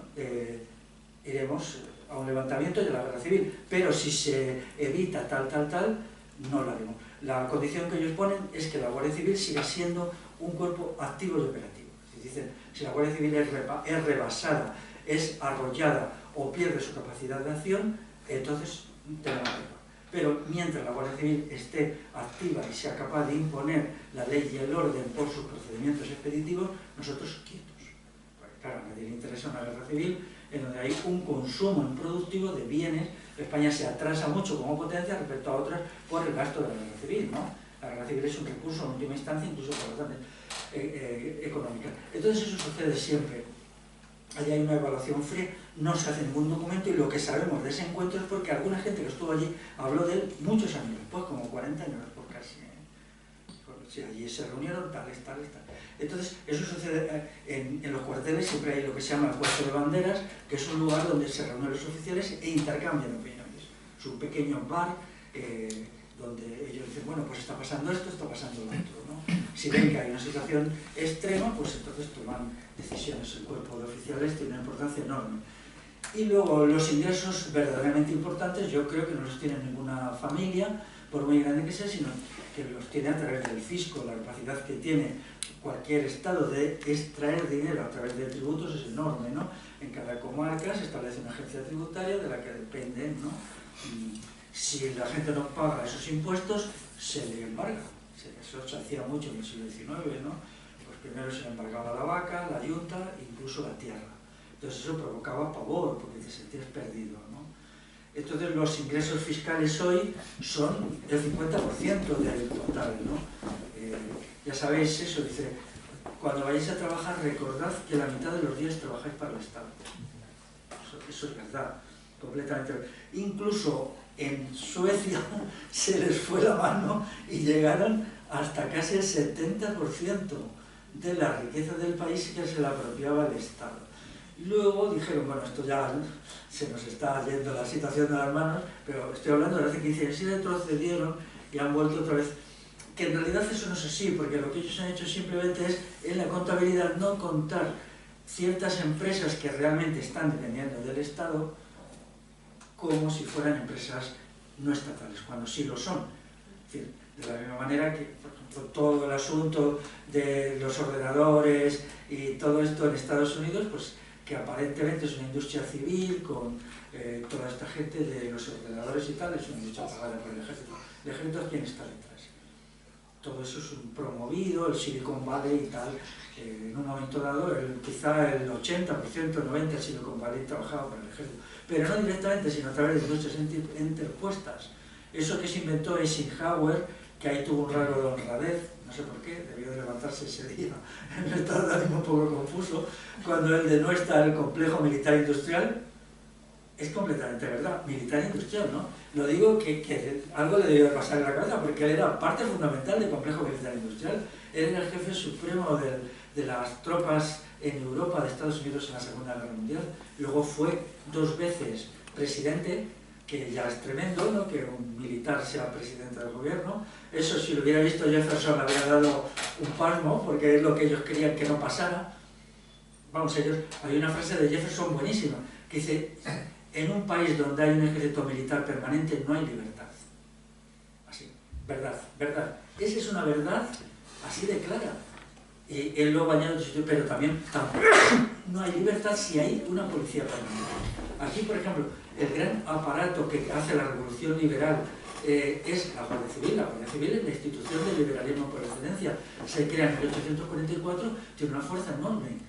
Te darás cuenta que son oficiales del ejército, educados en las academias militares, a los que se les dota de unos poderes omnímodos y de capacidad de intervención en cada conflicto. La sociedad rural se derrumba cuando la Guardia Civil se crea, porque ahí ya no tenía salida, llegaba hasta el último rincón. Hay una frase que dice, la Guardia Civil hacía que las leyes de Madrid se cumplieran en el último rincón del país. Entonces, hoy la Guardia Civil son 80.000 personas, más o menos. En la fundación empiezan primero con poquitos, son 3.000, pero luego ya a mediados del siglo ya tienen unos 30.000, muy bien pagados. Por ejemplo, la Primera República, en contra de lo que se cree, elevó el sueldo a los Guardia Civil. Entonces son aparatos muy potentes y que arriba no se limitan a cumplir órdenes. Es decir, yo no me imagino a Rafael del Riego recibiendo órdenes de ninguna logia masónica cuando se subleva en 1820. Ellos daban las órdenes, porque eran, vamos a ver, eran oficiales del ejército, tenían cultura, tenían saberes y tenían muchas habilidades. El general Espartero mismo, o el general Serrano, ¿les daba órdenes a alguna logia masónica? Yo creo que no. Sencillamente, ellos. Y si querían más dinero, ponían una nueva ley, una nueva normativa, o 10 leyes, y entonces extraían grandes cantidades de dinero. Lo siguen haciendo, ¿no? Entonces, esto no significa que no existiera la masonería, existió y tuvo poder. Pero el poder está por determinar. Y estas familias adineradas, pues también, ¿no? Pero, bueno, prestaban dinero, pero ¿cuánto dinero? Una guerra se hace básicamente con los impuestos, ¿no? Es como dicen, Marx financió a Franco. Sí, claro, ¿cuánto dinero le financió? Pero Franco se financió a través del régimen fiscal. Es decir, en el territorio franquista le ponían unos impuestos tremendos, porque, vamos a ver, ellos entregaban dinero, pero al entregar dinero entregaban trigo, entregaban, claro, porque lo que hacían, tenían que entregar una cantidad de dinero las familias, y ese dinero lo lograban porque el dinero no lo tenían en casa, vendiendo trigo, vendiendo corderos y tal, que eran los que a su vez, usaba el ejército en la guerra civil. Luego después, por ejemplo, cuando hay el hambre de la posguerra, ¿por qué hay hambre? Porque Franco se había endeudado con los alemanes y con los italianos, tenía que pagar la deuda, y la paga básicamente con productos agrícolas básicos. Es decir, por ejemplo, aceite de oliva, arroz, se pagaba, se vendían en el mercado a veces y otras veces pues no, se entregaban directamente. Parece que entregó mucho aceite de oliva directamente a Alemania, pero claro, eran las deudas que había esto asunto. Y luego aquí había escasez, claro, había escasez. De ahí la cartilla de racionamiento, que tenía más bien como objetivo, y es que funciona desde el año 1939, cuando acaba la guerra, hasta el 52.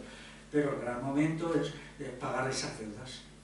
Y también acopiar recursos para comprar maquinaria en el exterior, comprar armas. Las armas necesitan mucha maquinaria pesada. La inmensa mayoría de las máquinas complejas se utilizan para hacer armas. Y esto, bueno, pues a veces, a mí me gusta mucho estudiar todo esto, y cuando voy así a algún encuentro de la máquina herramienta y tal, siempre hago bromitas para ir, siempre te encuentras gente que te lo explica, y le digo, por ejemplo, yo bromita, por favor dime cuáles de estas máquinas tan maravillosas que ahora no se utilizan para hacer armas, porque quiero hacer una foto delante de ellas. Entonces, jejeje, claro, realmente las necesidades básicas se pueden resolver de una manera, pero el armamento es muy, muy complejo. O sea, un misil actual requiere una tecnología tremenda. Y fundir un cañón del siglo XVIII exigía unas tecnologías y unos procedimientos para la época agotadores, ¿no? Yo hace poco estuve visitando unas ferrerías en Guipúzcoa, y allí un señor nos explicó cómo se perforaba los cañones, cómo se hacía el agujero del cañón para meter. Eso exigía mucha mano de obra, mucha gente allí, mucho pago, mucho dinero, y los cañones se consumían muy rápido. Un barco de la época llevaba 120 cañones, son muchos cañones. Había muchos barcos. La marina inglesa normalmente llegó a tener 600 barcos. No todos tenían 120. Había barcos que tenían muchos menos, pero los cañones de la guarnición, los cañones. O sea que estos asuntos sí están por evaluar. Yo reconozco que la participación de las sociedades secretas y de ciertas familias en las revoluciones liberales es un asunto que necesita estudiarse. Yo no lo he estudiado. Bueno, pues si no tenéis ninguna otra pregunta, nos vamos a dejar aquí. Bueno, pues si os parece, dejamos aquí la charla de Félix. Gracias por estar con nosotros.